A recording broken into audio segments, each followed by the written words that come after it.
Selamat pagi Miss Sunarti. Perkenalkan, nama saya Andreas Sang Maestro Purba. Saya dari kelas SBIS. Jadi di video kali ini saya akan menjelaskan secara singkat mengenai presiden.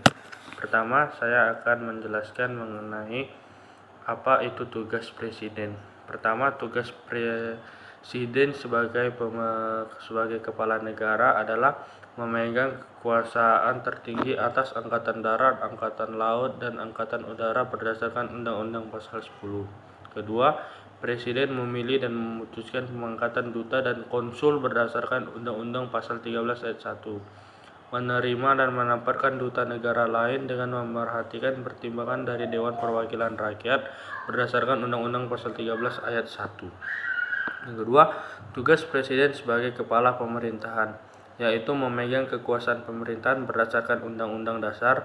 Yang kedua, menetapkan peraturan pemerintahan untuk menjalankan undang-undang bagaimana mestinya berdasarkan Undang-Undang Pasal 3 Ayat 2. Mengangkat dan memberhentikan para menteri berdasarkan undang-undang.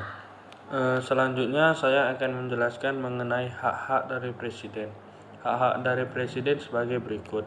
Grasi, yaitu dalam arti sempit berarti merupakan tindakan meniadakan hukum yang telah diputuskan oleh hakim.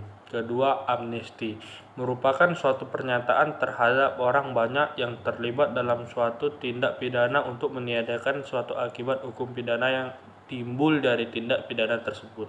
Ketiga, abolisi merupakan suatu keputusan untuk menghentikan pengusutan dan pemeriksaan suatu perkara, di mana pengadilan belum menjatuhkan keputusan terhadap perkara tersebut.